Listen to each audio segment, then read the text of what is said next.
1870년대 초 어느 1월 저녁이었다. 뉴욕의 아카데미에서 크리스틴 닐손이 파우스트를 노래하고 있었다. 이미 40번가 넘어 멀리에서 유럽 대도시의 오페라 하우스들과 경쟁할 만큼 화려한 새 오페라 하우스가 들어설 것이라는 소문이 들리고 있었지만 뉴욕 상류층은 여전히 매년 겨울 낡고 붉은 금빛 장식이 있는 친근한 옛 아카데미에 모이길 즐겼다. 보수적인 이들은 작고 불편해서 이곳을 좋아했다. 뉴욕이 두려워하면서도 끌리기 시작한 신흥 부자들을 자연스레 막아준다고 여겼다. 그리고 감상적인 사람들은 역사적인 의미 때문에, 음악을 사랑하는 사람들은 이곳의 훌륭한 음향 효과 때문에 이 아카데미를 찾았다. 그날 밤은 마담 닐손의 겨울 첫 공연이었다. 신문에서 이미 유난히 화려한 관객이라 묘사한 이들이 그녀의 공연을 보기 위해 모였다. 그들은 미끄러운 눈길을 뚫고 사설마차,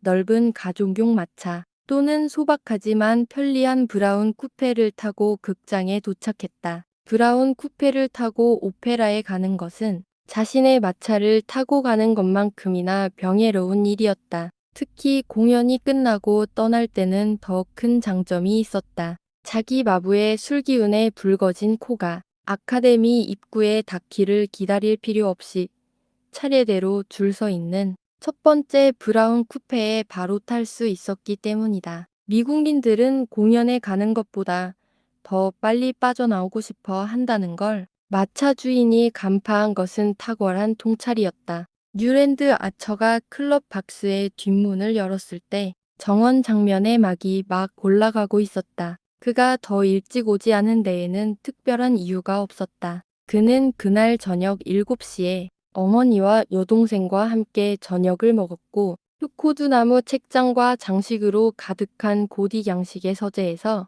담배를 피우며 시간을 보냈다. 그곳은 어머니가 유일하게 흡연을 허락한 방이었다. 하지만 뉴욕은 대도시였고 대도시에서는 일찍 오페라에 도착하는 것이 모양새가 좋지 않다는 것을 그는 잘 알고 있었다. 그리고 모양새는 수천 년간 조상들의 운명을 지배한 토템의 공포만큼이나 뉴랜드 아처의 뉴욕에서 중요한 역할을 했다. 그가 늦은 두 번째 이유는 개인적인 것이었다. 그는 본질적으로 딜레탕트였기 때문에 시가를 즐기며 시간을 지체했다. 그는 앞으로 다가올 즐거움을 상상하는 것이 실제로 경험하는 것보다 더 큰 만족을 줄 때가 많았다. 특히 그 즐거움이 섬세할 때는 더더욱 그랬다. 이번 경우에도 그가 기대하는 순간이 너무나 희귀하고 절묘해서 만약 그가 프리마돈나의 무대 감독과 맞춰 도착 시간을 정했다면 그가 나를 사랑해요, 사랑하지 않아요, 사랑해요 라고 노래하며 이슬처럼 맑은 음표로 떨어지는 데이지 꽃잎을 뿌리는 그 순간보다 더 의미 있는 때에 아카데미에 들어설 수는 없었을 것이다. 물론 그녀는 그가 나를 사랑해요가 아닌 마마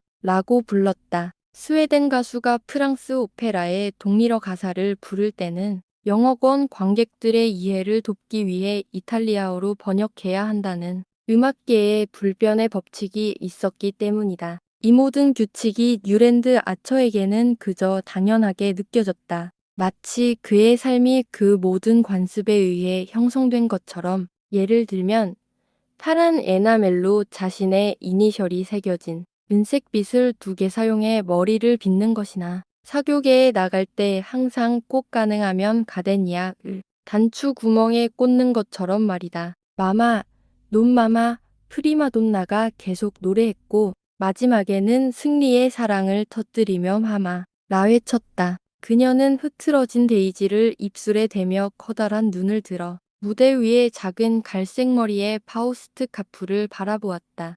그는 곽 기는 보라색 벨벳 더블릿과 깃털 달린 모자를 쓴 채 순수하고 진실된 표정을 짓기 위해 애쓰고 있었지만 별 소용이 없어 보였다. 뉴랜드 아처는 클럽 박스 뒤쪽 벽에 기대어 무대를 바라보다가 시선을 돌려 맞은편을 살폈다. 맞은편에는 나이가 많은 맨슨 밍곳 부인의 박스가 있었다. 그녀는 엄청난 비만 때문에 오페라에 참석하는 것이 불가능해졌지만 젊은 가족들이 항상 그녀를 대신해 왔다. 이날 밤에는 그녀의 며느리인 너벨 민곳 부인과 딸인 웰랜드 부인이 앞자리를 차지하고 있었고 그 화려한 옷차림의 부인들 뒤에는 하얀 옷을 입은 소녀가 앉아 무대 위에 연인들을 황홀한 눈으로 바라보고 있었다. 마담 닐슨의 마마가 조용한 극장에 울려 퍼졌을 때 박스석에서는 항상 데이지 송동하는 대화를 멈췄다. 소녀의 뺨에 따스한 분홍빛이 돌았다. 그 홍조는 이마를 거쳐 금발 머리카락 부리까지 번지더니 가슴의 경사면을 따라 은은한 튤 장식이 시작되는 선까지 내려갔다. 그 튤 장식에는 가데니아 한 송이가 달려 있었다. 소녀는 시선을 내려 무릎 위에 놓인 거대한 은방울 꽃다발을 바라보았고 뉴랜드 아처는 그녀의 하얀 장갑 낀 손가락 끝이 꽃을 부드럽게 어루만지는 것을 보았다. 그는 만족스러운 자부심을 느끼며 깊은 숨을 내쉬고 무대로 다시 시선을 돌렸다. 무대 세트에는 돈을 아끼지 않았다. 파리와 빈의 오페라 하우스를 잘 아는 사람들조차 아름답다고 인정할 정도였다. 무대 앞쪽 바닥은 에메랄드 그린 천으로 덮여 있었다. 그 뒤로는 크로켓 푸프로 둘러싸인 양털 같은 초록 이끼 언덕이 대칭을 이루고 있었다. 그 위에는 오렌지 나무 모양의 관목들이 서 있었는데 큼직한 분홍색과 빨간색 장미가 가득 달려 있었다. 장미보다 훨씬 큰 거대한 펜지꽃들이 이끼 사이에서 자라고 있었다. 그 꽃들은 마치 교회 여신도들이 멋쟁이 목사님들을 위해 만든 꽃 모양의 펜 닭개 같아 보였다. 여기저기 장미 가지에 접목된 데이지 꽃이 피어 있었는데 마치 훗날 루터 버뱅크가 만들어낼 놀라운 식물들을 예견하는 듯 무성하게 자라고 있었다.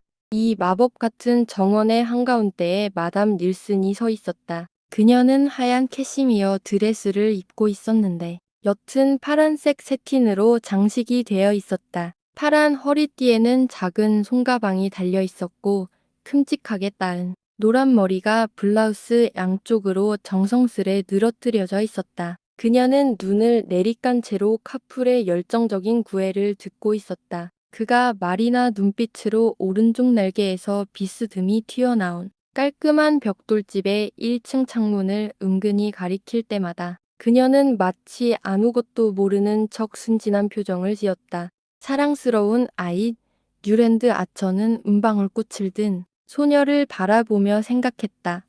무슨 뜻인지 전혀 모르고 있겠지. 그는 소녀의 순수함에 대한 경외심과 자신의 남성적 우월감이 뒤섞인 채 그녀를 바라보았다. 이탈리아 호수에서 그는 다소 모호하게 신혼여행 장면을 문학의 걸작과 혼동하며 상상했다.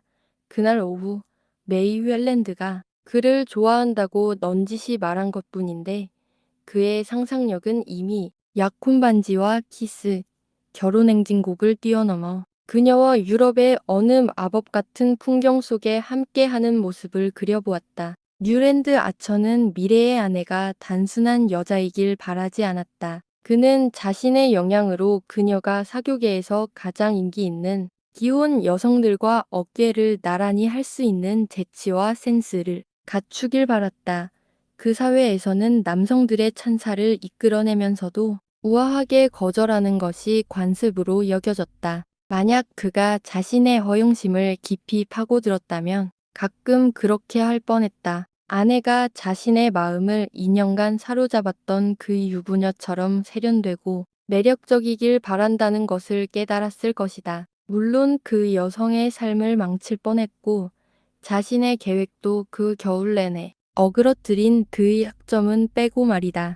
이 불과 얼음 같은 기적이 어떻게 만들어지고 험난한 세상에서 유지될 수 있을지 그는 한 번도 깊이 생각해 본 적이 없었다. 하지만 그는 그 생각을 분석할 필요도 느끼지 않았다. 그의 생각이 클럽 박스에서 만나는 흰 조끼를 입고 단추 구멍에 꽃을 꽂은 신사들의 생각과 같다는 걸 알았기 때문이다. 그들은 서로 인사를 나누고 오페라 글라스를 들고 이 체제가 만들어낸 여성들의 무리를 비평적으로 바라보곤 했다. 지적이고 예술적인 면에서 뉴랜드 아처는 자신이 이 뉴욕 신사들보다 확실히 우월하다고 느꼈다. 그는 아마도 그들 중 누구보다도 더 많이 읽고, 더 많이 생각하고, 더 많이 세상을 보았을 것이다.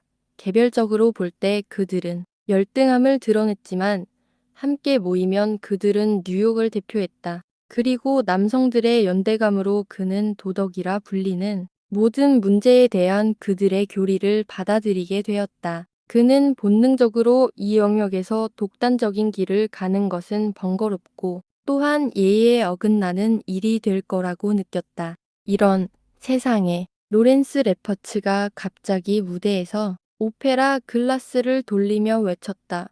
로렌스 레퍼츠는 뉴욕에서 격식에 관한 최고의 권위자였다.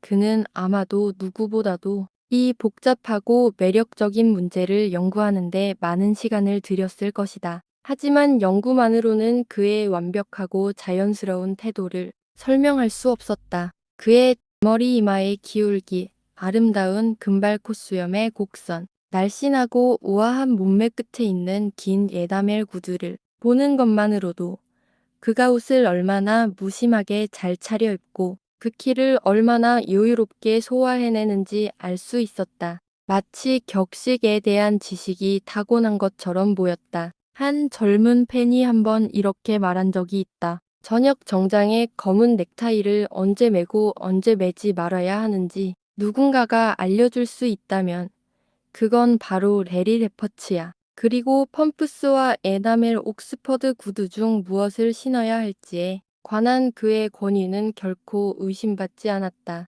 맙소사, 그가 말했다. 그리고 말없이 자신의 오페라 글라스를 실러턴 잭슨에게 건넸다. 뉴랜드 아처는 레퍼츠의 시선을 따라갔고 그의 감탄사가 민 곳 부인의 박스석에 들어선 새로운 인물 때문임을 보고 약간 놀랐다. 그 인물은 날씬한 젊은 여성이었는데 메이 웰랜드보다 조금 덜 키가 컸고 관자놀이 쪽에 다이아몬드로 장식된 얇은 머리띠로 고정된 갈색 곱슬머리를 하고 있었다. 이 머리 장식은 당시 조세핀 스타일이라 불렸고 이를 강조하듯 그녀의 짙은 파란색 벨벳 드레스는 가슴 아래에 큰 고전적인 버클로 꽉 긴 허리띠로 다소 극적으로 연출되어 있었다.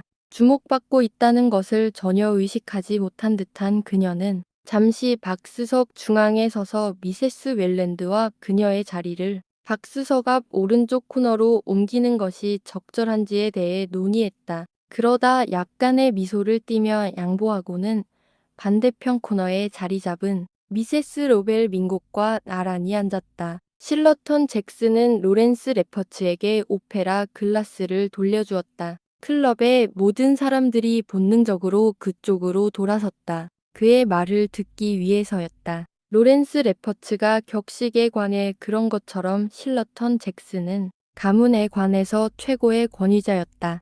그는 뉴욕의 모든 친족 관계를 꿰뚫고 있었다. 윙곳 가문과 사우스캐롤라이나의 달라스 가문의 관계, 소를리 가문을 통해 필라델피아 소를리 가문의 장남 계열과 올버니 치버스 가문의 관계 유니버시티 플레이스의 벤슨 치버스 가문과 혼동해서는 안 됨. 같은 복잡한 문제들을 명확히 설명할 수 있었다. 이 방대한 가문 관계도 외에도 실러턴 잭슨은 좁고 움푹 패인 관자놀리와 은빛 머리카락 아래에 뉴욕 사회에서 지난 50년 동안 표면 아래에서 은밀하게 일어난 스캔들과 비밀들을 거의 모두 기억하고 있었다. 그의 정보는 매우 넓었고 기억력은 매우 예리해서 은행가 줄리어스 보포트가 실제로 누구인지 그리고 미세스 맨슨 민곳의 아버지인 잘생긴 밥 스파이서가 어떻게 되었는지 그는 결혼한 지 1년도 되지 않아